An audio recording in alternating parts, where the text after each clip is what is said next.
This is episode 566 of the Rio Grande Foundation's Tipping Point, New Mexico. I'm Paul Gessing. And I'm Wally Drangmeister. I'm president of the Rio Grande Foundation, New Mexico's free market think tank. You can find out more about the foundation at riograndefoundation.org. Wally, despite being here as we record this episode less than 1 week from Christmas, there is quite a bit going on in New Mexico in public policy. Start off with kind of the usual topic du jour. Had another opinion piece about EVs and specifically charger stations and their mandates in the Sunday edition of the Albuquerque Journal. This op-ed is running across the state. Now, this is specifically relating to mandates that the governor has cooked up at the Construction Industries Division that 5% of all new parking spots be EV charger outfitted, 15% or up to 15%, but in the cases of most developments and apartment buildings, 15% being EV charger ready. I wrote about this and why it is a bad thing, how it's going to increase costs, how it's going to exacerbate the housing crisis, et cetera, et cetera. But had an interesting little bit of feedback from readers. And then just so happened I had done a public records request relating to C&M, Central New Mexico, the community college here in Albuquerque.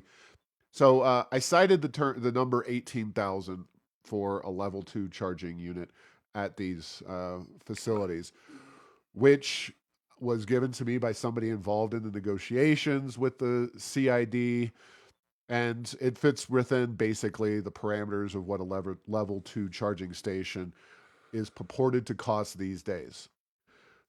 Some advocates who are supporters of EV mandates said that's too high. Said, okay. Well, at the same time, I had done a records request of C&M because there was, let's just say, a hot rumor about some malfunctioning EV chargers at C&M's campus. But among the things I requested in this public records request were the cost of installing the chargers. Well, C&M got back to me and said $45,000 for each charging unit. Now, that's a long way from $18,000 per unit. I'm sure that C&M, being a government institution, you're going to inflate the cost a little bit, but 2.5 times the cost of an estimated charging station seems a bit high. So before the holidays, Wally, I am going to be doing some records requesting of institutions across the state of New Mexico, just first and foremost finding out how many, because I think it's fascinating. I mean, I'm not going to request how many parking spots C&M has and whether they hit the 5% threshold. Have them go count them. You know, it reminds me of the Cheers where they asked how many parquet squares were on the Boston Gardens. So let's go count all of those. Let's go count all of those parking spots. Thank you, Paul, for not making them do that. So yeah, I mean, there are worse uses of bureaucrats' time, but yeah, we're just going to have a lot of information flowing in from public institutions across the state about how many EV charging units they have and how much they cost to install. But yes, also C&M's charging units are level 2 charging stations. But I think it's going to be an enlightening little effort here. Haven't done kind of large scale public records requests since we used to request the salaries of all employees at various institutions. So it'll be interesting. I think the results will be fun. And, you know, there's a lot of conversation about apartment dwellers and their lack of access to EV charging stations. You know, college kids, especially here in New Mexico, where you don't have quite the number of residential college attendees. A lot of folks at UNM live at home, but enough of them do live on campus that it would be mighty hard for those folks to line up for all the EV charging stations at UNM. Parking on campus is a big enough problem without everybody and their brother fighting over the I don't know, 10, 12. Yeah. Who knows how many charging stations they have over at UNM, but I am curious to find out. I'll tell you that much. Yeah, well, that will be interesting, Paul. And then, if my recollection is correct, the higher the number in the EV charging station, the faster it is. Level Yes. 1 is the one that can be done off of basically Like overnight, yeah, just a 110 overnight. It's the home. The two, it takes the 220, but it's not the quick one. You need to be parked there usually for several hours if you need a good charge. And then level 3 is the expensive one. So yeah, that is interesting. So.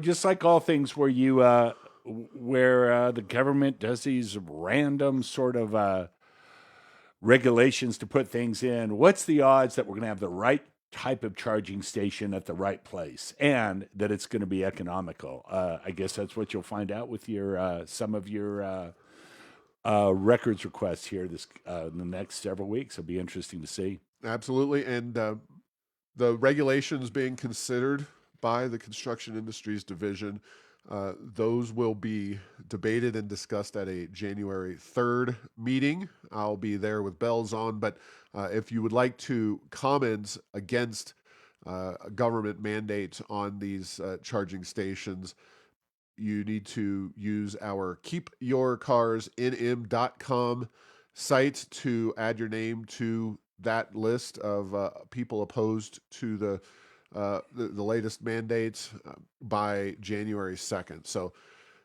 get the holiday rush out of the way and just do it right now. Oh, yeah, there you go. 2 minutes, I promise. So, yeah, always some fun and excitement going on there with EVs these days. But that's not all. There's actually quite a bit going on, including the latest report from the Legislative Finance Committee, which, as I told Bob Clark on Friday, I said the LFC is trying to put us out of business here at the Rio Grande Foundation because they just keep doing the work that we have been doing over the years. The latest and greatest from the LFC, again, they're like the Beatles in the late 60s, just hit after hit after hit. The hits keep on coming. Exactly. The article or study is Despite Benefits, Poverty Persists. Now, that's kind of a duh because poverty is always going to be with us, sadly. But the kicker, there's a few kickers in this report, and I stated the biggest one at the Errors of Enchantment. New Mexico's anti-poverty programs are ineffective despite spending more than $10 billion annually. That is a headline. The LFC folks, God bless them, but they are not in the business of selling public policy. They're in the business of making their headlines as boring as humanly possible. $10 billion for little to no impact on poverty. That is, I think, a takeaway. A lot of other stuff to discuss on this. I'll hand it off to you after this KRQE headline. New Mexico added billions to welfare programs, but poverty remains high, report says. We'll give KRQE a thumbs up on their headline as well. I think they're getting the gist of what is going on here. Basically, anti-poverty programs administered by New Mexico, and I think this translates largely to the federal government, not a super effective use of lots of money. Yes, and what is a good anti-poverty program? I would argue is a high quality education system where our children are coming out of the K through 12 system ready for college or ready for technical school or heaven forbid ready to work. That would go a long way. And yes, it's interesting, Paul. New Mexico, $10 billion, that's a lot of money, by anybody's. And obviously the fact that it is that large means that much of it comes from Washington. It's not all state funds, but they're administered here in the state of New Mexico. but that's a mighty big band-aid on a mighty big problem that doesn't seem like it's creating any long-term movement in the right direction, meaning getting more and more people off of these welfare projects, getting them gainfully employed, working, and the like. Seems like that might be a I don't know, at a minimum, a hand-in-hand strategy. I'm if I'm surprised by anything, it's the fact that somebody was able to put that number together. It's so incredibly high. You know, that's basically equal to really the entire budget, give or take, of the state of New Yeah. Mexico for a year. So, Yeah, and normally New Mexico's budget is smaller in scale than even the federal budget was going back decades, but it does bring to mind the Everett Dirksen quote: $1 billion here and $1 billion there. Pretty soon we're talking about real money. Well, $10 billion a year, that is real money, especially in New Mexico. Uh, a few quotes and a few other findings.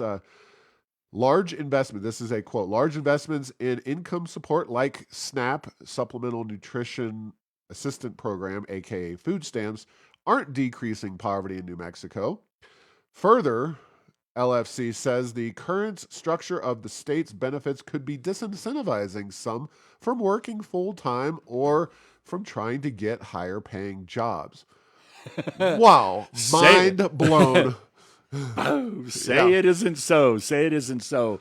So, absolutely. You know, you don't get what you want in public policy. You get what you incentivize. And there's been lots of talk for years and years about the disincentives to work and the incentives to stay on these programs. And, you know, the fact that they're actually putting it in black and white as a good thing to see. Although it's not like this is a foreign concept, you know, that hasn't been around that people have been studying for a long, long time. Yeah, and a couple further, and these are specifically charts. Labor participation rates correlate with poverty rates.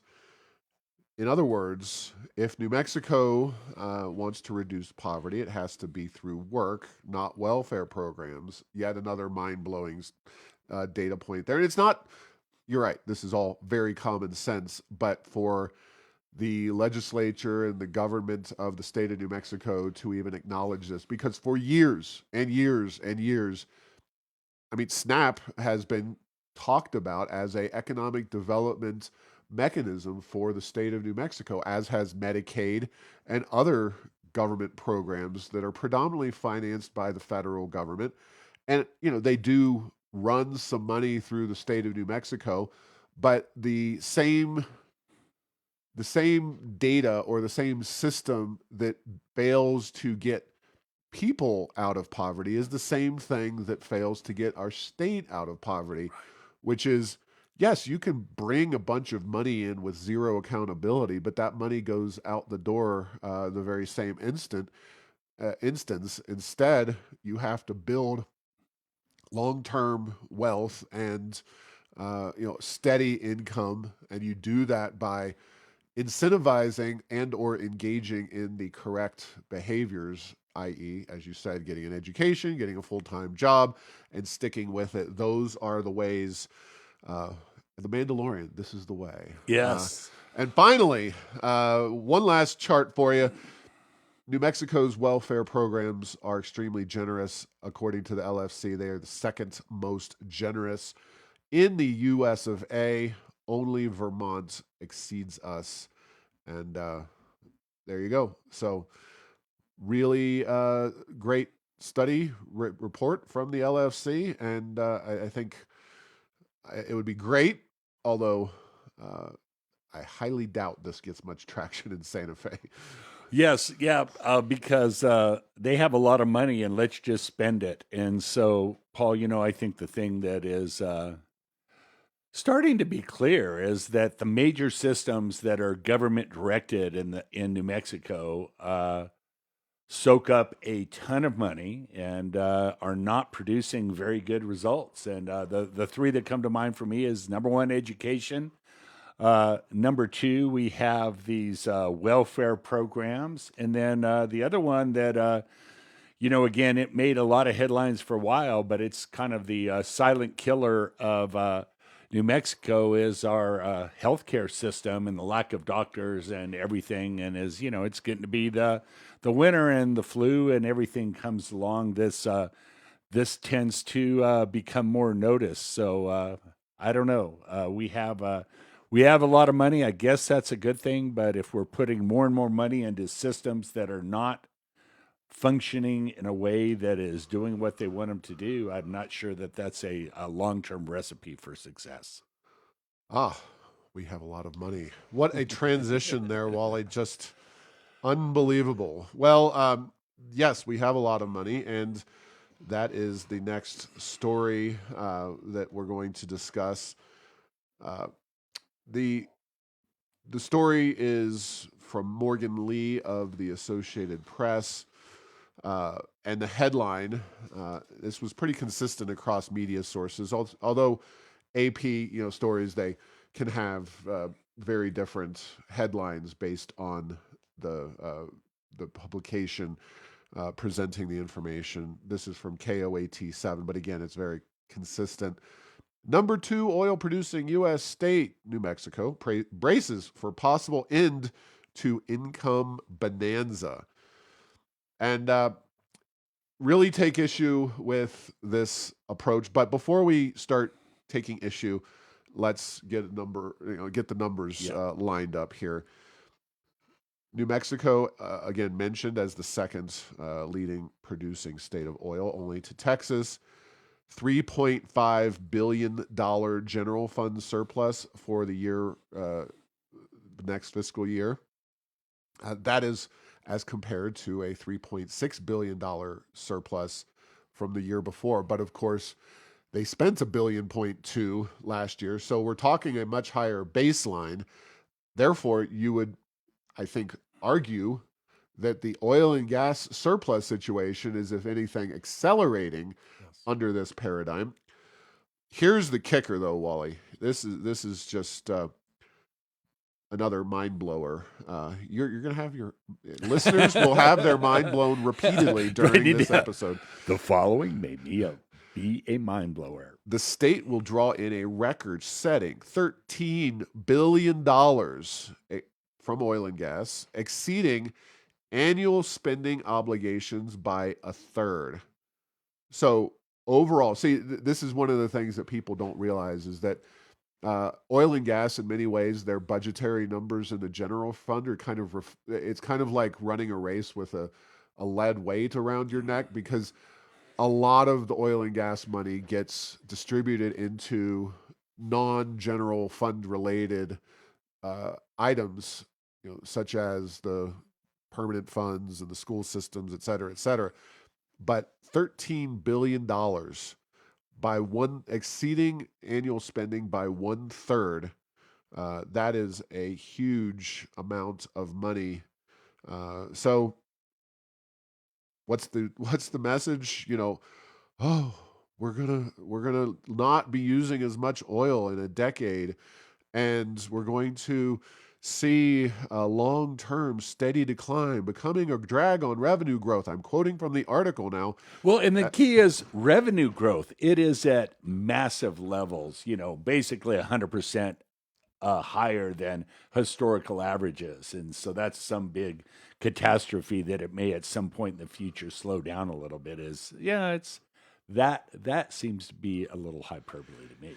Yeah. And, I respect the fact that the media is going to report on the story as the media reports on it, but the media are ultimately relaying the message of the analysts. And if the analysts are not looking at this from a more holistic approach, such as, okay, maybe down the road we will see somewhat declining revenue from oil and gas. What does that mean for today? What should policymakers be doing? Because these people ultimately are being relied upon. Their advice is being relied upon by legislators to make decisions. Now, those legislators, unfortunately, a majority of them couldn't find an economics textbook at all. They just don't know economics. So the idea that this is something to be concerned about, that modest declines in future revenues are a problem. No, this is the greatest opportunity this state has ever seen to actually improve its economic condition, to diversify its economy for the eventuality that, yes, oil and gas won't be the number one with a bullet feature of New Mexico's overall economy. Yes, and again, in the theme of throwing good money after bad is what sort of work have we seen in the last several legislative sessions that you would say, oh, that's going to really help diversify New Mexico's economy? That's really, I think, the big headline because, will oil revenues in New Mexico go down at some point in the future? We know they will. It may not be 10, 20, 30 years in the future before that happens. I also sense that possibly this message is one of the inevitability of oil's decline is something that the environmental groups tend to oversell. Maybe about 1,000%. And so will there be come a time when we use where we use less oil in our economy, significantly less? Maybe there will be, but I think that's after the switch to small modular reactors. A lot of other things would have to happen in that case to really reduce it. And then the other thing is that oil and natural gas are commodities that are valuable on the world, and we're not seeing any really slowdown from fossil fuels, and then throw coal in there with India and China, and we're using a lot. We're not using these ever decreasing amounts of these things. So I don't know, should we be prepared for this? Absolutely, we should. But if we're just gonna, it's almost like the implication of this is actually maybe something that's frighteningly insightful is the way New Mexico's doing it. We're just going to waste all these big surpluses. And so they're not always going to be here. So be careful that how you come down the other end as opposed to put them into policies that actually help the state's economy to grow outside of the oil and gas industry. But that just seems like a bridge too far right now for what we're working on in Santa Fe. Yeah, and I'll point you as far as a Reuters article from December 14th, 2023. So very, very recent. The headline: World oil demand next year to rise faster than expected, International Energy Agency says. Expected by who? Exactly. And so I do think that's the, these 2050, net carbon zero plans that people put in there. If those are going to happen, oil use is going to have to dramatically plummet. But we're certainly not seeing it in any to any great degree in the United States or any other country for that matter. Yeah, and one additional quote from the article, Reuters article. World oil demand will rise faster than expected next year. This a sign that the outlook for near-term oil use remains robust despite this week's COP28 agreement to transition away from fossil fuels. Yes, that is so obvious and so non-surprising that things like COP28, where a bunch of, pardon my French, idiot politicians sit around and fly their private jets to discuss some way, shape, or form that they think they're going to call the shots on the global economy. And yes, I mean, there's always a give and take. The EV thing that we just talked about is one of many ways in which Governor Lujan Grisham is attempting to force feed us policies that she claims will be better for the environment. Whether that's actually true or not is very much up in the air. There's super serious problems with EVs, charging stations, the electricity demand, et cetera, et cetera. But this is by no means the only case of overeager politicians trying to push a policy that is not actually ready for prime time. I guess it just reminds me of what is it, Mark Twain? The rumors of my death have been vastly, greatly exaggerated. I think that could be the model of OPEC or something in the not too distant future. All right. sat down with Channel 7 KOAT and gave some thoughts about the use of a tool called an industrial revenue bond.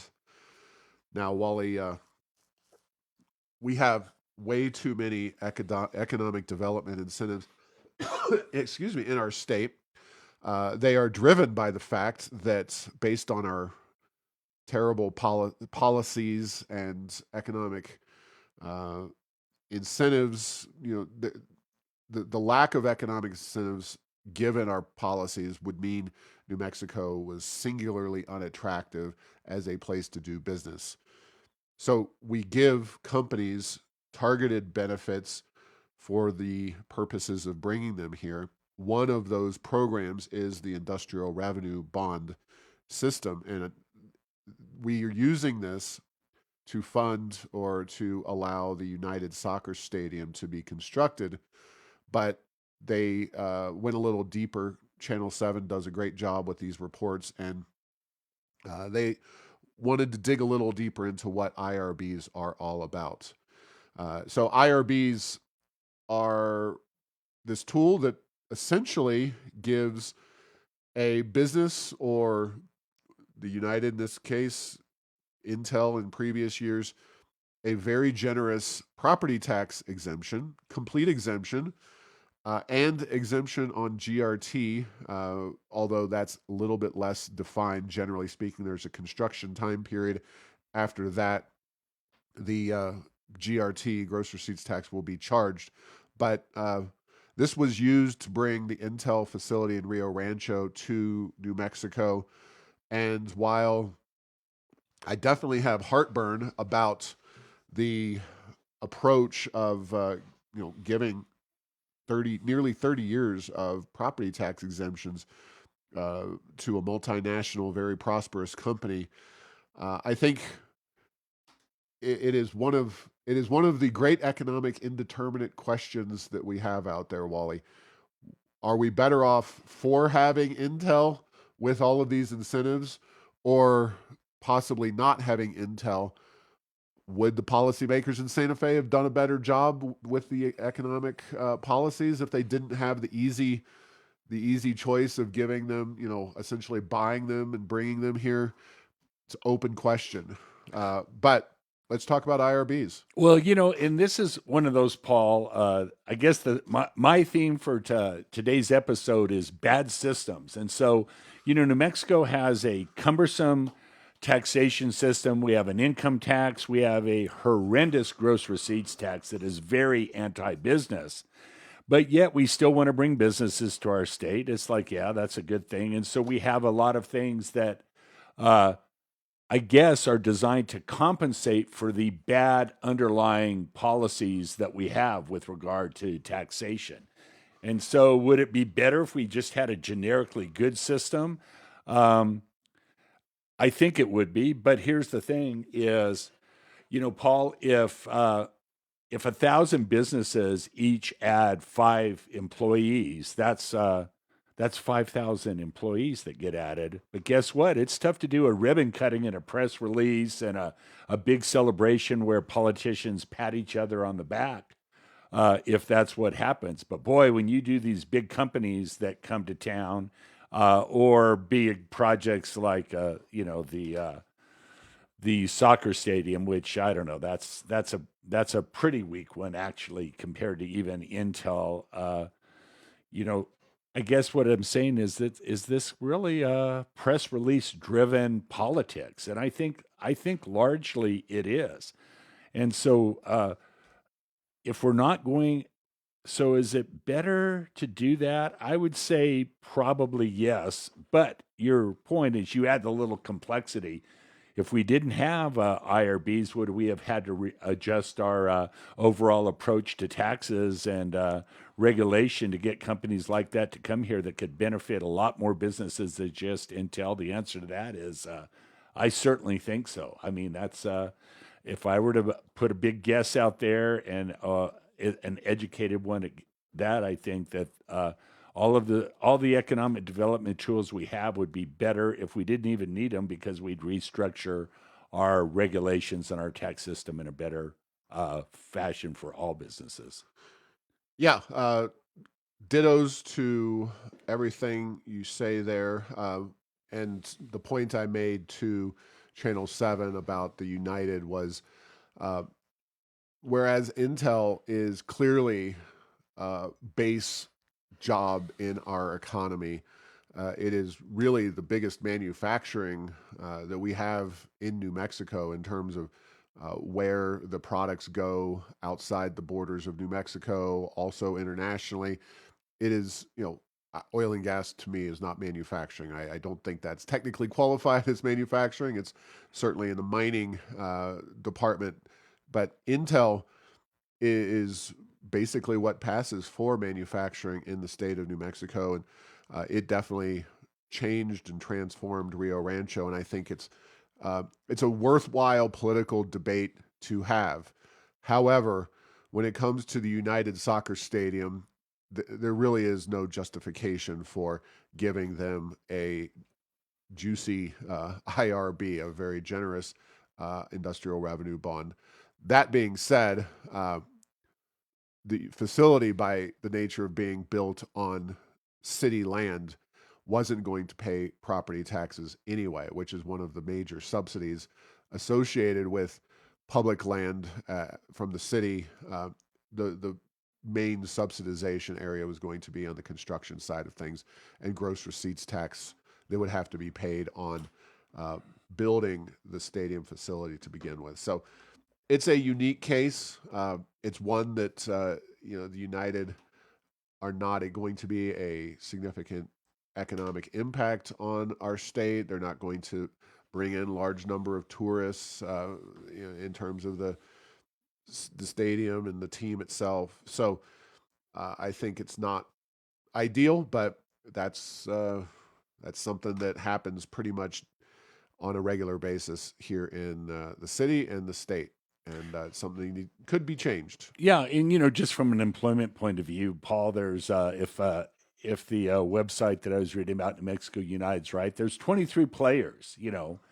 Throw in there a half a dozen coaches, a half a dozen staff members, a few administrative people. You're under 50 full-time employees. And that's probably being generous.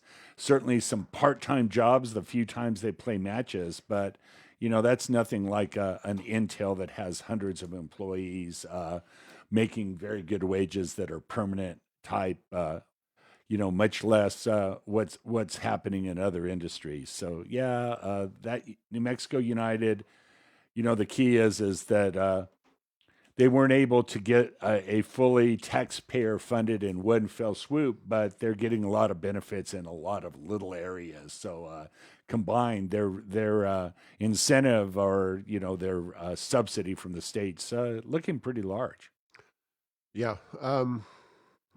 Final story of the day is that public education departments up there in Santa Fe is trying real hard to micromanage all aspects of education in the state of New Mexico. They had a hearing as we record this on the 19th of December. They had a hearing yesterday in which 4-day school weeks were uh, on the chopping block for PED.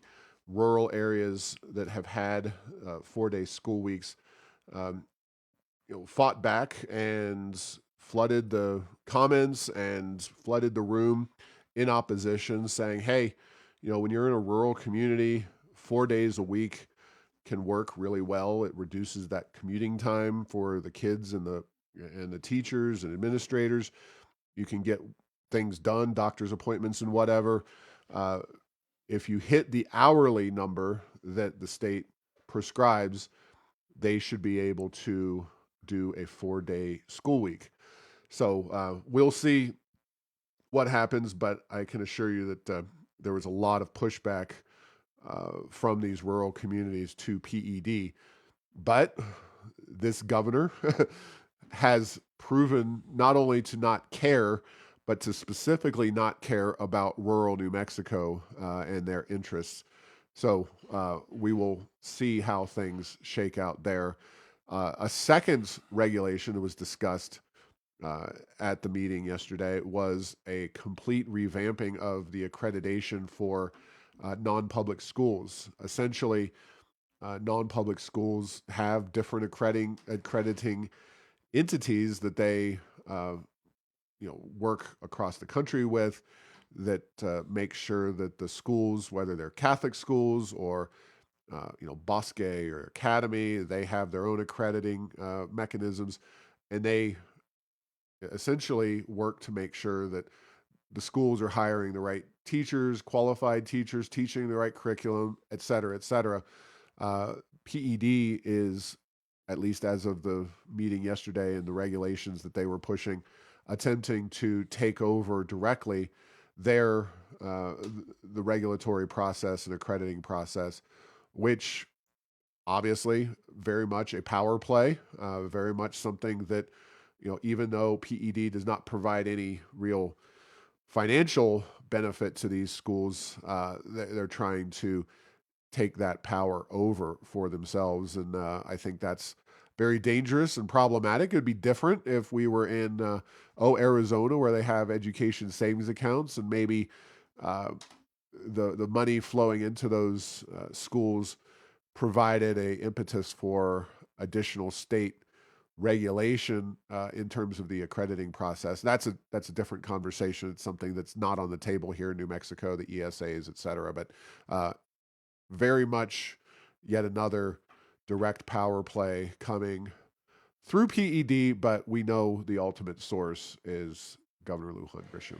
Yeah, Paul, it would, and we have the department that is over, a failing education system in New Mexico, and many parts of the non-public education department system, the parochial schools, charter, private,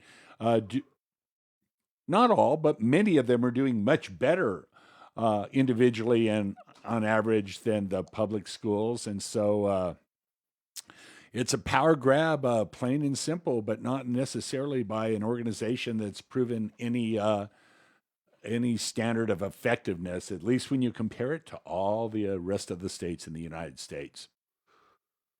All right. Well, we are going to basically leave it there, although a real quick housekeeping note. This is the final series of shows here as we approach the Christmas holiday of 2023.